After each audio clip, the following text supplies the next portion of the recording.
क्या मनु हमारी दुनिया का पहला इंसान था? नमस्कार दोस्तों, मेरा नाम है अमन। तो आज हम इस वीडियो में जानेंगे मनु के बारे में। कौन था ये मनु? कहाँ से आया था? कैसे उत्पत्ति हुई इसकी? क्या क्या कार्य रहे? इन सभी सवालों के जवाब आपको मिलेंगे हमारे इस वीडियो में। तो अंत तक बने रहे हमारे इस वीडियो में। तो चलिए शुरू करते हैं।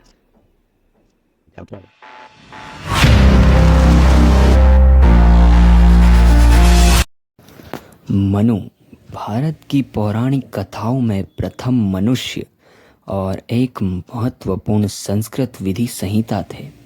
वह एक मनु स्मृति अर्थात मनु के कानून के महान लेखक थे।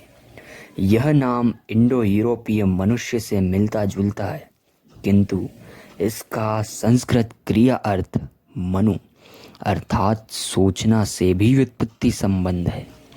मनु हिंदू धर्म के पवित्र साहित्य वेदों में प्रथम बलिदान के कर्ता के रूप में दिखाई भी देते हैं।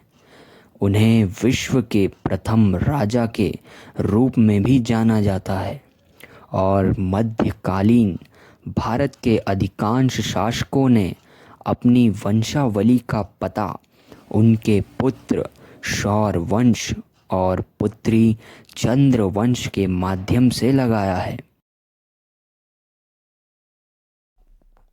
तो आइए जानते हैं इसे एक कहानी के माध्यम से। महान बाढ़ की कहानी। इस कहानी में मनु के पूर्ण जीवन की शैली छुपी हुई है, जिसमें बताया गया है कि मनु ने हिब्रू बाइबल के पात्रों की नूह की विशेषताओं को जोड़ा है, जिन्होंने एक महान बाढ़ में विलुप्त होने से जीवन को बचाया है। और यह पहला मनुष्य शतपथ ब्रह्मांड में वर्णन है कि कैसे एक मछली जिसके प्रति उसने दया की थी, उसे चेतावनी मिली कि बाढ़ पूरी मानवता को नष्ट कर देगी। इसलिए उसने एक नाव बनाई, जैसा कि मछली ने सलाह दी थी। जब जल का स्रोत बढ़ा और बाढ़ की आकांक्षा सामने दिखाई दी, तो उसने इस नाव को मछली के सर से बांध दिया और सुरक्षित रूप से एक पहाड़ की चोटी पर विश्राम स्थल की ओर चला गया।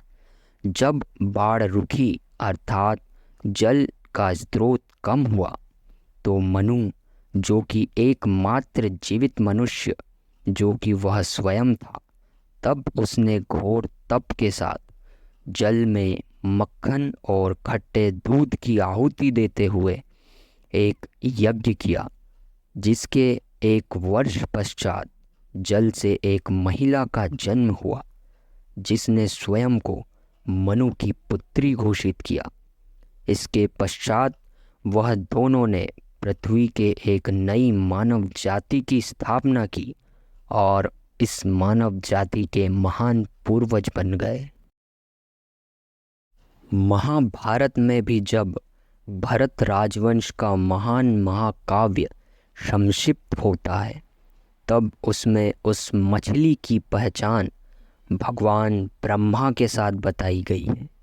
और उसी पश्चात हिंदू धर्म के ब्रह्मांड संबंधी अनुमानों में ब्रह्मा के जीवन में एक दिन को 14 अवधियों में विभाजित किया गया है, जिसे मनवंतर कहा जाता है, जिनमें प्रत्येक 3 अरब 60 करोड़ 70 लाख 20 हजार वर्ष माने गए हैं। आज जाना हमने मनु के बारे में। अगर ऐसे ही अनसुलझे किस्से और रहस्य जानने के लिए हमें सब्सक्राइब करें और बेल नोटिफिकेशन ऑन करें, ताकि आपसे हमारी एक भी वीडियो मिस ना हो, और बने रहिए हमारे साथ। तो मिलते हैं अपने अगले वीडियो में। अभी के लिए धन्यवाद।